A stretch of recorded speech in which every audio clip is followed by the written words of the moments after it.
contexts in Newcastle, Saudi Arabia, and sort of globally. I now wanted to sort of introduce the second session, Ecological Balance, where we'll hear from Dr. Marion Pfeifer from Newcastle, Nadia Al-Amoudi, and some PhD students who are working towards their doctorates in the UK. I'd now like to invite Dr. Marion Pfeifer to the stage.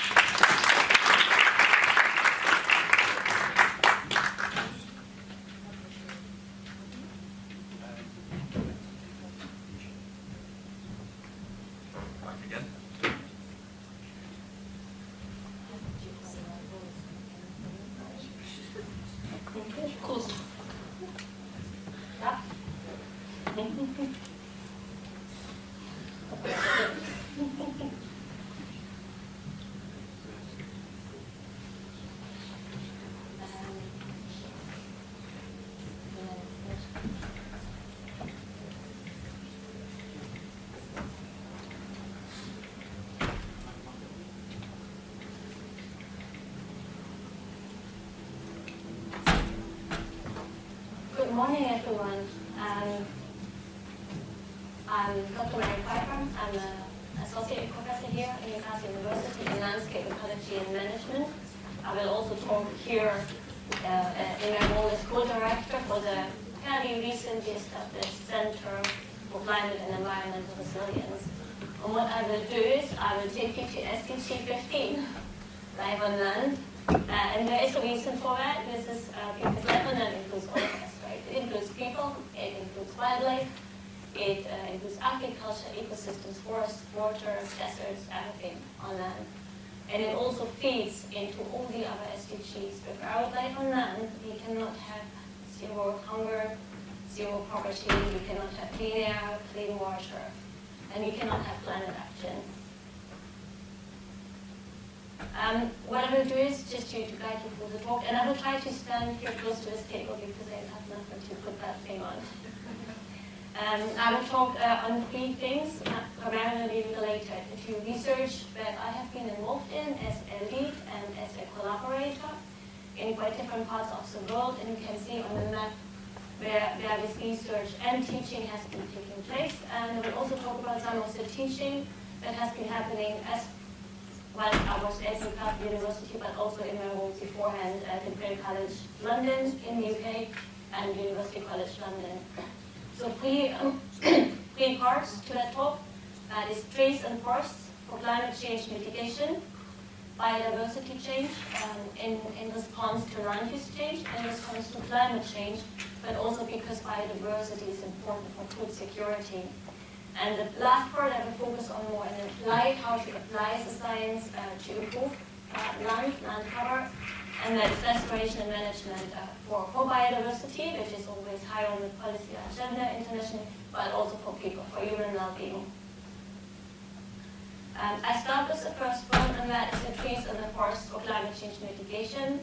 As a reminder, in 2015, we had the Paris Climate Agreement, and that the forests and trees played a central role to that agreement, and that action that was proposed and that governments globally committed to was to conserve and enhance natural ecosystems, including forests. Why did they do that? Well, trees store carbon, trees take carbon out of the atmosphere. They do photosynthesis. They also do a lot of other things with their canopies, they're all the leaf for. And that is they regulate energy fluxes. There's research done. Daniel is the one that's quite dark, and he's from Brazil, and he looked at canopy structure in the Atlantic forest, a highly fractured ecosystem.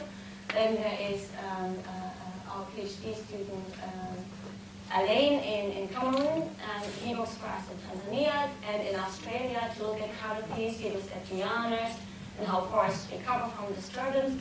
And then in South Africa, we looked at the health of crop underneath trees. If you can agroforestry, planting trees together with your crops. You also try to understand, well, if you have more trees, and then if you have it in a canopy, and you have a microclimate that is less extreme, what does that mean for wildlife? What does that mean for your functioning of the ecosystem? And that's really important if you think about dead material, trees falling over, leaves falling off the trees. That needs to go somewhere. It needs to feed back into the soil, and that is done by microorganisms and also by small invertebrates on the ground, and they are affected by macromanagement. So you have to have a good understanding if you want to manage or function on how your trees will affect these organisms on the ground. You also do social research, understanding why people might want more trees, why they might not want trees. So there are, of course, reasons why people don't want trees on their farms. They might have negative impacts on their crop fields and so on. And we're trying to understand how to work with communities, how to work with farmers to get more trees on the landscape for both people and biodiversity. And then this is the more cool research when I talk to wildlife ecologists, because we also have a lot of camera trap projects. Lots of students going out in the field, setting up camera traps in different habitats, just to find out what kind of mammals you see. Like, there could be some pigs, it could be leopards, it could be elephants, anything you can think of, depending on, of course, where you are in the world. And you can see here two of my PhD students, Becca and Natasha. They both work in Sahara, but that's not true. They work in Borneo. Both one works in Sahara, and one works in Brunei, Darussalam. We have an ongoing partnership with the university where to feed into research, to allow for collaboration between us, and to have students go from here going there, and students from Brunei joining us in our teaching programs. And then that's the last part of the presentation. I said I would like to talk a little bit about how we use the science. But it's quite biophysical science, not just soft science, but also social science and microclimate science. How we use that to inform restoration and management of the landscape for people and biodiversity. That is quite important if you think about the rising human population. So we need to have the food to feed all these people. We also need to have a balance where we retain the health of the ecosystems.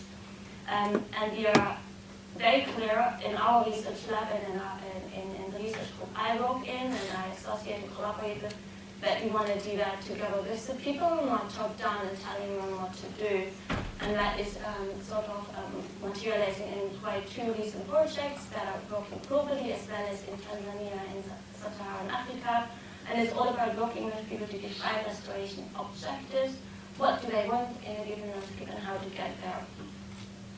And I put that up there because it's really important to do any interventions in a lot of landscape. If you want to have a long-term, effective and sustainable, you have to understand also how people operate within their local context, and to have a just and effective approach for conservation and restoration interventions. And it is really effective, it works, if people are included in decision-making processes and in the science that feeds into decisions. And I want to finish this talk here. I hope I have kept in time. I finished with a picture of the field course we are running, just to show you take all the undergraduate students, not just postgraduate students, to different environments in the world, just so that they get to know how people work, how they live their lives, and how they integrate themselves into the natural ecosystem. We do it currently in Africa, but there's no reason it couldn't be done anywhere else. Thank you very much.